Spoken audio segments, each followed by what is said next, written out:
From being burned alive at 19 to asking your own sister to chop off your head so the enemy couldn't take it as a trophy, this is how every legendary female warrior died. And spoiler, while some went out in the most brutal ways imaginable, others beat every empire that tried to kill them and died peacefully in their castles like absolute bosses. One woman collected 10,000 horses from dudes who couldn't beat her in wrestling. That's like a whole cavalry built entirely from Tinder rejects. But first, let's talk about the woman who commanded armies over 3,000 years ago, led 13,000 soldiers into battle, and probably died from the one thing no sword could fight. Because history's most legendary female warriors didn't just live insane lives, they died insane deaths. From ancient queens who poisoned themselves rather than be captured to a Soviet sniper with 309 confirmed kills who was slowly forgotten by the world she saved, these stories are wilder than anything you could make up. So let's get into it. Our first warrior is Fu Hao, a queen of the Shang dynasty around 1200 BC. This woman commanded armies of 13,000 soldiers.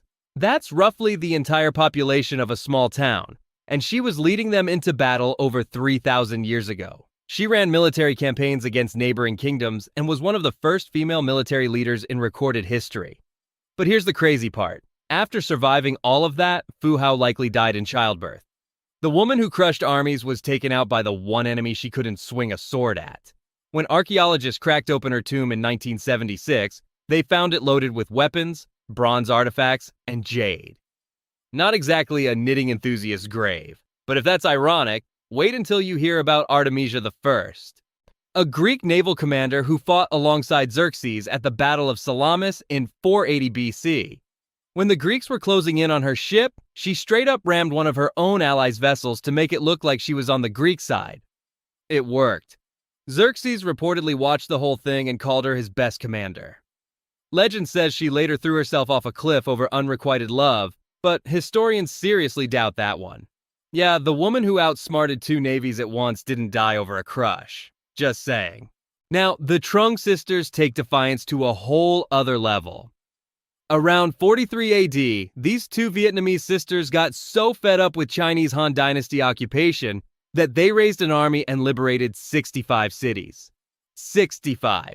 That's like conquering your way through an entire country before lunch. But when the Chinese sent a massive force to reclaim the territory, the sisters refused to be captured. So they drowned themselves in a river. Both of them. Together. In Vietnam today, they're national heroes with streets and temples named after them. Not a bad legacy for two women who basically said, "You can't fire me, I quit." And then there's Boudica, the Celtic queen who made Rome regret everything. After Roman soldiers assaulted her daughters and stripped her of her kingdom, Boudica raised 100,000 troops and burned Londinium to the ground. That's London, by the way. She torched it. But when the Romans finally crushed her rebellion at the Battle of Watling Street, Boudica wasn't about to let them parade her through the streets. She poisoned herself. No last words were recorded, no surrender. Just pure defiance until the very end. That's hardcore. But while ancient warriors chose their own endings, some medieval warriors just straight up vanished. Like Tomoe Gozen, one of the most legendary female samurai in Japanese history. During the Genpei War around 1184, which is basically Japan's massive civil war between two rival clans, this woman was described as a warrior worth 1,000. She reportedly beheaded enemy commanders in combat and charged into battles that grown men ran from. But here's the weird part. After the final battle, Tomoe Gozen just disappeared. Poof. Gone. Some say she became a nun. Others say she walked into the sea. Nobody actually knows how she died or if she even died at all. No body, no last words, no grave. She's basically history's most badass ghost. But if a vanishing samurai isn't wild enough, meet Khutulun, the great-great-granddaughter of Genghis Khan. This Mongol princess was an undefeated wrestler who told every potential husband the same thing. Beat me or go home. None of them could do it, and each loser had to pay her in horses. She reportedly collected over 10,000 horses from failed suitors. That's an entire cavalry from guys who fumbled. She eventually married someone, though historians aren't sure if he actually won or she just got tired of waiting. Khutulun died mysteriously around 46, possibly poisoned in a political power struggle. But nothing was confirmed. Convenient. But all of these mysterious endings have nothing on the most famous female warrior death in history. Joan of Arc was a teenage peasant girl who claimed God told her to save France. And the wild part is, it worked. At just 17, she convinced the French crown to let her lead an army during the 100 Years' War. She won key battles, lifted the siege of Orléans, and helped crown King Charles VII. A literal teenager was out here rewriting European history. But then it all went sideways. Joan was captured by the Burgundians, who sold her to the English. They put her on trial for heresy, which is basically being accused of going against the church, and the whole thing was rigged from the start. They didn't care about truth, they wanted her dead.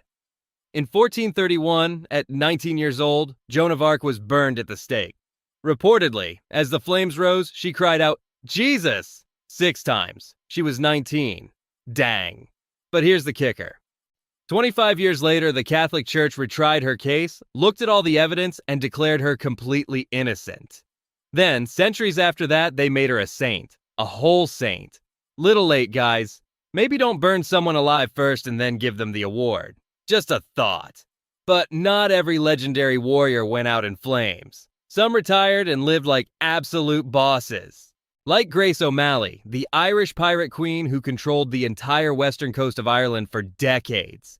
This woman fought the English, got captured, talked her way out of it, and then sailed to London to negotiate directly with Queen Elizabeth I, face to face, in Latin. And she got what she wanted. Grace spent her life raiding ships, running a fleet, and being the most terrifying person on the Atlantic. And how did she die?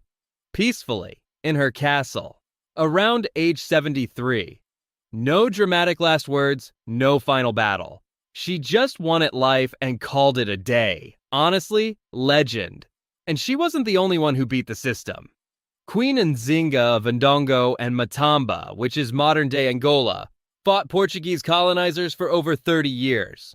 30.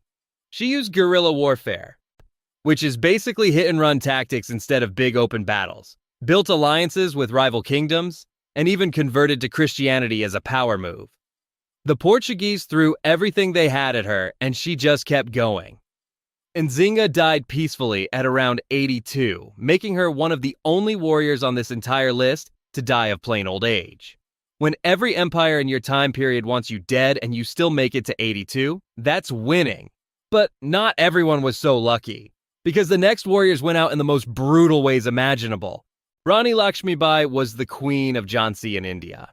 And when the British Empire tried to annex her kingdom, she basically told them to come and take it. During the Indian Rebellion of 1857, she led her troops into battle personally, reportedly fighting with a sword in one hand and her son's reins in the other. When the British closed in, she threw on a man's uniform so the enemy wouldn't recognize her and kept swinging. She was struck down by a British cavalryman at around 29. The British general who fought her later called her the most dangerous of all Indian leaders. When the guy trying to kill you gives you a 5-star review, you know you did something right. But even that doesn't compare to Nakano Takeko. During Japan's Boshin War in 1868, Takeko led a unit of women into battle armed with a naginata, which is basically a long pole with a massive blade on the end. When she was shot in the chest, she knew exactly what would happen. The enemy would take her head as a war trophy. So she asked her own sister to cut off her head and bury it so it couldn't be captured. And her sister did it. Right there on the battlefield. She was 21. That's one of the most intense things in military history. Period. But as the world modernized, female warriors didn't disappear. They just picked up different weapons.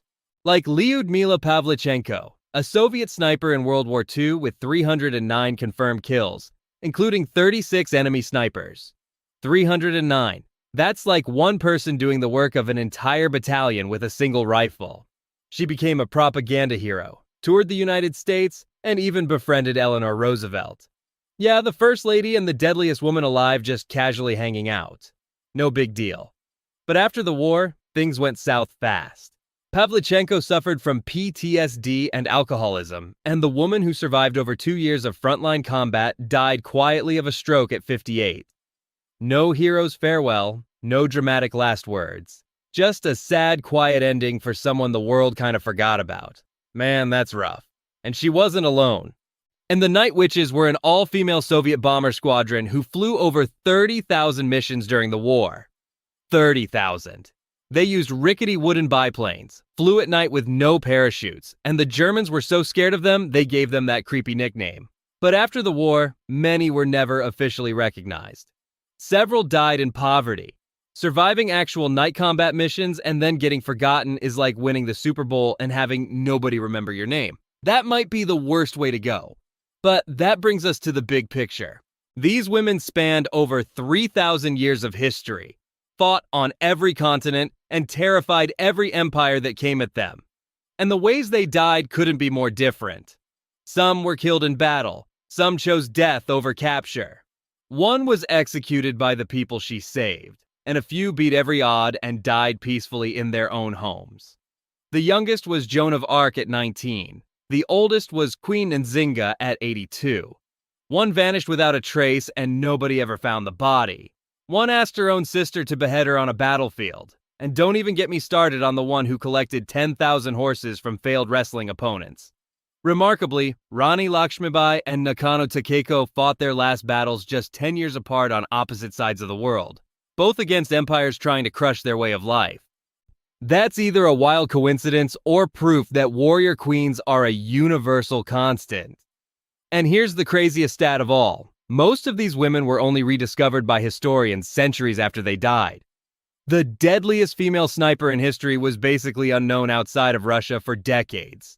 But they all had one thing in common. Every single one of them scared the absolute hell out of the men standing across from them.